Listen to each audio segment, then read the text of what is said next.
All right, first and foremost, I think a huge hats off and thank you to the university and the Yum Center for, making it happen to have the first and second rounds here. It's just a huge commitment to the sport of volleyball, and this has been a year that's been so impressive across the country, and of really elevating our sport. And to make this a huge deal was really important to our sport, but more important to our program. So it was really fun to be at the Yum Center and get so many more eyes on us. But um, that's a huge win. And Western Michigan is a very good team. They've only lost 2 matches this year.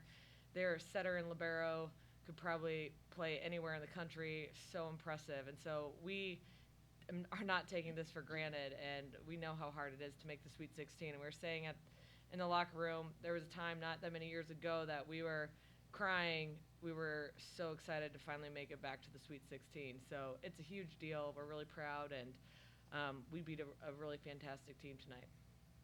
Questions for the student athletes?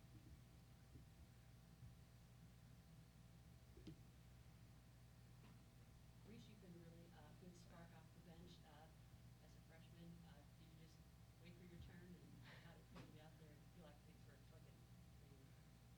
Feels great. Yeah. Oh, feels great. Yeah, it just feels great. I don't know what else to say. It's a cool opportunity. Anna, how does it feel to have a game like this after yesterday's performance? You played well offensively and defensively with 2 blocks, 9 digs. So how does it feel? It feels awesome. I mean, just every single game, it's going to be hard at this point, and I think it's been really cool to see everyone step up in those moments and bring each other up when some people aren't playing their best. So I think it's just an overall team effort, and I really felt that today, especially just having so many people make an impact. For all 3 of you, Western Michigan came out of the gates hot, kind of like the match last night. I think all 7 of their aces actually came in that first set. For you guys not to be phased in that, did that just come with being veterans and being here in this moment before? But what's it also like kind of dealing with a team like that is out to get you? Yes, I think we're kind of used to that by now, where we know that every single team is going to want their best and give their best to us. So I think coming into that first set, we knew it's going to be tough. We knew they were going to try to get on us early, and our focus was to just stay consistent. And those net clips, a few of the unlucky plays just kind of got us down a little bit, but then just one at a time, one thing at a time, not worrying about the score too much and just believing in each other. And I think that's what this team has done really well, is just like one thing at a time, showing some grit and getting back in it. Yeah, no, I would say I agree with Anna. They had a lot of just, lucky net clips, and we just kept our composure there. We stayed calm. We got back to being us. We stayed consistent, and we just trusted each other. I think it was a lot of just trust in what we know how to do. Like, net clips are kind of luck, but we know that we have more than just luck, so we did that. Players, what did it mean to play here in this venue, have the crowd you had here tonight? I mean, it's just incredible. Just to have some games in the Yum Center this year and just continue to have those ones in the tournament. We wish we would have had a few more, but it is what it is. We're not taking anything for granted. They're still good, but it's just been awesome being here in Louisville and just seeing everyone come out and support us. So just on behalf of the whole city, it's just so cool to see everyone come out and support us. So I'm very grateful for that, and maybe we'll get another one. We'll see. The city of Louisville having our backs just means so much. I've never had something like that before, so coming here and having that, it's just something that's so special, and that, I'm never going to take it for granted. And I said it once, and I'm going to say it again. Something about playing in the Yum, we just play good and we win. Just something about the Yum. Yeah, playing in the Yum is great. It's really cool to see all the people that support you, because I feel like for me it's kind of like, oh, it's just my team. That's all I see most of the time. But coming here, it's like, oh, wow, people like to watch us. So, yeah, it's nice. Dominant as this program has been the last 2 years, what level do you think you're playing at right now? And do you envision a 3rd straight Final Four as a realistic possibility? I mean, yes, I think no matter what it looks like, I always envision that, and we always have that as our goal, no matter where we're at. And we've had our little ups and downs this season, but I think what's been so great is just everyone's persevering and everyone's in it together, and you see the team culture just come through and come together. And I don't want to lose sight of that Final Four. I know we can make that, and I know we can go even further. And I just think it's going to be really hard. We know that every single game from this point is going to be a battle, but I think if we come together and just continue to work, I mean, we got all next week. We're one of the 16 teams practicing, so I'm just taking it as we're very grateful to be in this position, and I'm really looking forward to the run we make. So I truly believe we can get back to where we were.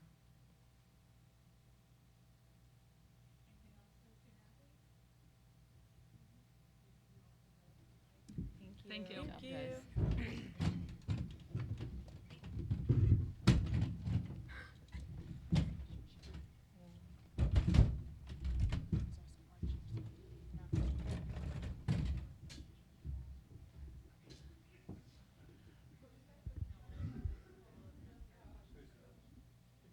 Question for Dani. I mean, the level you're playing at right now, how does it compare to where you were the last 2 years, and what needs to happen to Yeah. get back? I mean, the eye test would tell you, we're not at the same exact level, but this team is just so different than the previous teams. And I think we really have a culture where everybody is ready to contribute. It's been really impressive just to see players come in and make big plays, and that can be our superpower. That wasn't our superpower the last couple years. We had our starting 7 and went with them and maybe subbed once or twice a whole weekend, and now it just feels like we can use anybody, and I think this weekend really proved that. But yeah, I mean, this weekend might not have been our best volleyball, but we've went up against the best teams in the country and beaten them handily or taken them to, all the way to 5. Like Stanford, arguably one of the best teams in the country, and we had them on the ropes here. So we know we can play with anybody. It's just putting it all together at the same time.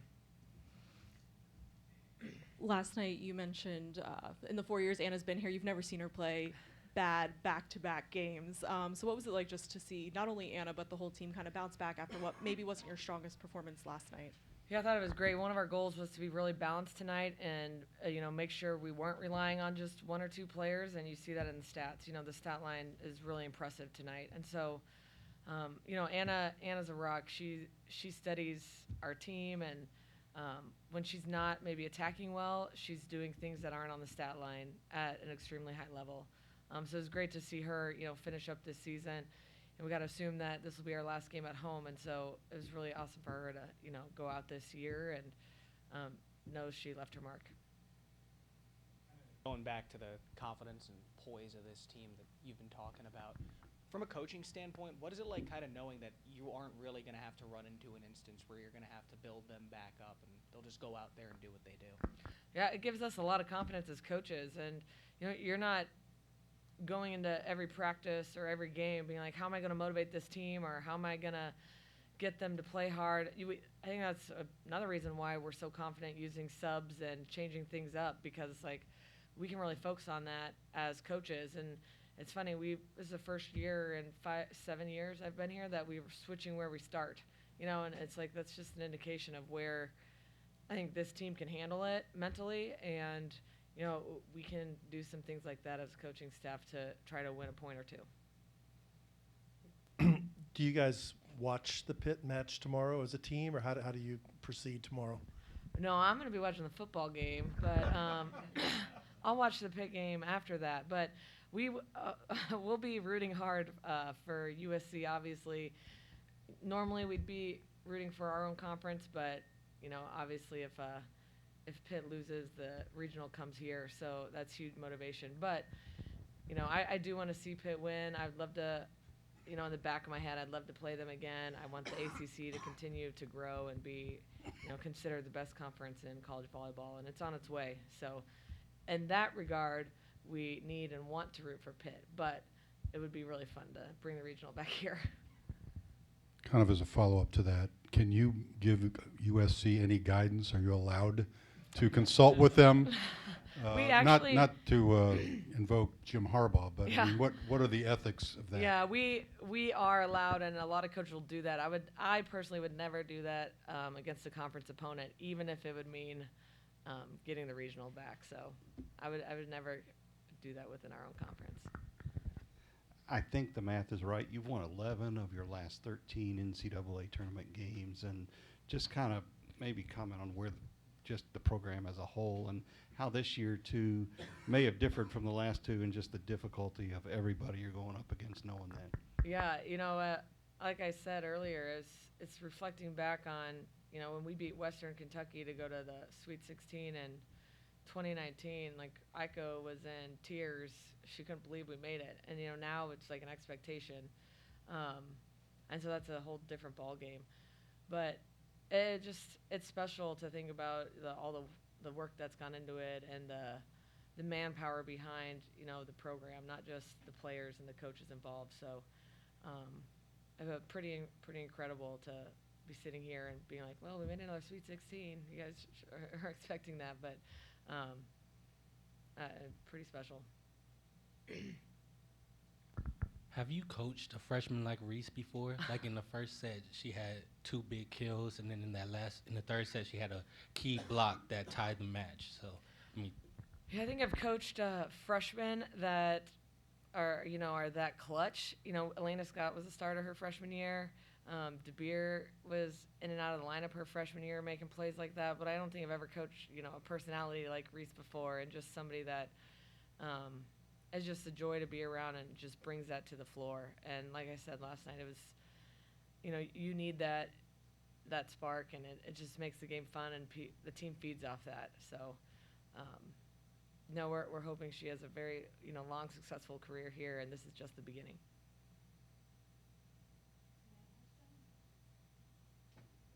All right, thank you.